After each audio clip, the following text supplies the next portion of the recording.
यदा यदा हि धर्मस्य ग्लानिर्भवति भारत अभिधानम् अधर्मस्य तदात्मानं सृजाम्यहम् परित्राणाय साधूनां विनाशाय च दुष्ट। सनातन स्टोरीज में आप सभी का स्वागत है। मैं अपने चैनल के माध्यम से सनातन धर्म से जुड़े जितने भी चरित्र और पात्र हैं, जितने भी प्रसंग और वृत्तांत हैं, उनको पुनरावृत्त करना चाहती हूँ, उन्हें नवजीवित करना चाहती हूँ, जो कहीं ना कहीं लुप्त हो चुके हैं। और ये बहुत ज्यादा जरूरी है हमारे सनातन धर्म में। ये सारे प्रसंग और ये सारे चरित्र इसके मेरुदंड की तरह है, और ये हमारी आने वाली पीढ़ी इससे अभ्यस्त हो सके, इसके बारे में जानकारी रख सके। बस एक ही उद्देश्य के साथ इस चैनल की शुरुआत की है। अगर आपको मेरी सोच सकारात्मक लगती है, अगर आपको मेरी शुरुआत सकारात्मक लगती है, तो चैनल को सब्सक्राइब करें। अगर आप मुझे और भी ज्यादा प्रेरित करना चाहते हैं तो इसे वीडियोस को लाइक और शेयर करें। आपके कमेंट्स मेरे लिए प्रेरणा स्रोत रहेंगे। अगर आपको मेरी जानकारी में कोई भी त्रुटि नजर आती है या आप मुझे कोई जानकारी देना चाहते हैं तो मुझे कमेंट्स करें। और आगे बढ़ते हैं और आज बात करते हैं एक चिरंजीवी योद्धा की। एक योद्धा जो चिरंजीवी है परंतु श्रापित है। एक योद्धा जो गुरु द्रोणाचार्य का पुत्र है। एक योद्धा जो महर्षि भारद्वाज का सुपौत्र है, जिसका जन्म महाभारत काल के द्वापर युग में हुआ था। बात कर रही हूँ अश्वत्थामा की। अश्वत्थामा गुरु द्रोणाचार्य के पुत्र थे। वे महर्षि भारद्वाज के सुपौत्र थे। महर्षि भारद्वाज सप्तऋषियों में से एक थे। सप्तऋषि यानी कौन? सप्तऋषि 7 ऋषियों को कहा जाता है जो ब्रह्मा के माइंड से क्रिएट होते हैं। उन्हें मानस पुत्र भी कहा जाता है। इनका मेन कर्तव्य होता है धरती पर धर्म की स्थापना और संरक्षण करना। कहते हैं जब प्रलय आ जाता है और 4 युगों का पीरियड कंप्लीट हो जाता है, तो दोबारा जब धरती पे जीवन अपनी नई स्टार्ट ले रहा होता है, तब सप्तऋषि ही है जो डेटा को ट्रैवल करके लाते हैं उन 4 युगों में से इस युग तक।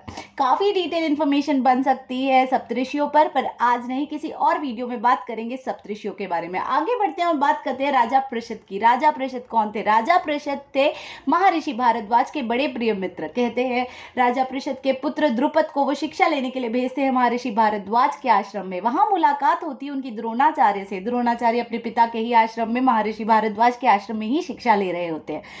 दोनों के बीच मित्रता हो जाती है। कोई साधारण मित्रता नहीं, बड़ी घनिष्ठ मित्रता। इतनी गहरी हो जाती है कि द्रुपद कहते हैं द्रोणाचार्य से कि जब मैं महाराज बनूंगा तो मेरे साम्राज्य में जो भी वेल्थ होगी उसको मैं तुम्हारे साथ शेयर करूंगा बराबरी में। बात बचपन की थी, दोनों बड़े हो जाते हैं। हाँ, द्रोणाचार्य का विवाह हो जाता है। किसके साथ? कृपि के साथ। अब कृपि कौन है? महर्षि कृपाचार्य, जिनका उल्लेख महाभारत महाकाव्य में आता है। उनसे उनकी जो सिस्टर है वो है कृपि, और उनसे विवाह हो जाता है द्रोणाचार्य का। दोनों को संतान प्राप्ति नहीं हो रही होती, इसलिए ये चल पड़ते हैं हिमालय की तरफ। हिमालय में ऋषिकेश के पास तमसा नदी के तट पर तपेश्वर स्वयंभू शिवलिंग की ये सेवा करते हैं, पूजा करते हैं, उपासना करते हैं, और वहां प्रकट होते हैं शिव जी और वो देते हैं वरदान पुत्र प्राप्ति का। पुत्र भी कोई साधारण पुत्र नहीं, अलौकिक पुत्र। कहते हैं वो 8 रुद्रों में से एक था। कुछ पौराणिक कथाओं में बतलाया गया है कि जो अश्वत्थामा थे वे शिव का ही अंश थे। मैंने ये भी जाना है कि अश्वत्थामा जो कि जिनके जन्म के समय उनके सिर पे एक मणि लगा हुआ था, एक रत्न लगा हुआ था, शमंतक मणि के समान ये रत्न उन्हें किसी भी तरह के जहरीले कीड़े, सर्प, यहाँ तक कि दैत्य, दानव, इवन मनुष्यों से उन्हें निडर बनाए रखता था। ये एक अलौकिक था। और आगे बढ़ते हैं और जानते हैं कि ये पहुंचे हस्तिनापुर कैसे। पर उससे पहले बताती हूँ कि द्रोणाचार्य की माली हालत कुछ खास ठीक नहीं थी। मैंने पौराणिक कथाओं में कहीं पढ़ा था कि अश्वत्थामा को बचपन में पीने के लिए यहाँ तक कि दूध भी नहीं मिलता था। और एक बात यहाँ बताना चाहती हूँ कि अश्वत्थामा का नाम अश्वत्थामा क्यों था। तो बचपन में जब अश्वत्थामा रोते थे तो उनके गले से घोड़े की तरह हिनहिनाने की आवाज आती थी, इसीलिए उनका नाम पड़ गया था अश्वत्थामा। तो क्योंकि इनके पास पैसे नहीं थे, इन्हें बचपन के मित्र की कहीं वो बात याद आ जाती है और ये पहुंच जाते हैं द्रुपद जी के यहाँ।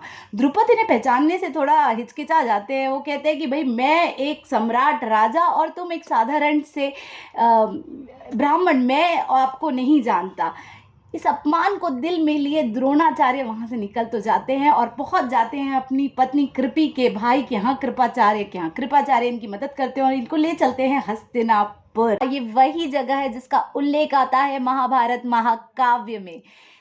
महाभारत महाकाव्य से रिलेटेड जो भी इंफॉर्मेशन है वो मैं आपसे ज़रूर शेयर करूंगी, बट उसके लिए आपको वेट करना पड़ेगा अश्वत्थामा पार्ट 2 के लिए। लेकिन अभी बात करते हैं हस्तिनापुर की। कुरु किंगडम, जो कौरवों का कुरु किंगडम था, उसकी कैपिटल सिटी है हस्तिनापुर।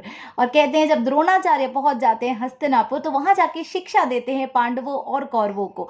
दोनों की शिक्षा जब पूर्ण हो जाती है तो गुरु द्रोणाचार्य जो है वो मांगते हैं गुरु दक्षिणा। और गुरु दक्षिणा भी क्या, वो कहते हैं जाइए राजा द्रुपद को हराइए, उसे बंदी बनाइए। अच्छा, पुरानी दोस्ती भी है और दुश्मनी भी है, तो वो कहते हैं द्रुपद को बंदी बना के ले आइए। कौरव ऐसा करने में असक्षम रहते हैं पर पांडव ऐसा कर लेते हैं, वो बंदी बना के ले आते हैं द्रुपद को।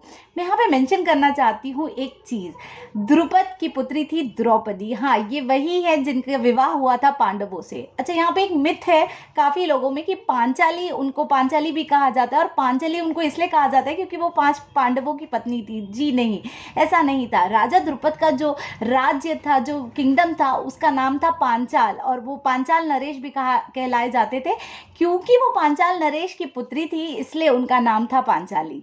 आगे बढ़ते हैं तो जब द्रुपद आ जाते हैं और तो द्रोणाचार्य बिल्कुल बराबरी से किंगडम का आधा हिस्सा द्रुपद को देते हैं, उन्हें वापस लौटा देते हैं और आधा वो खुद रख लेते हैं।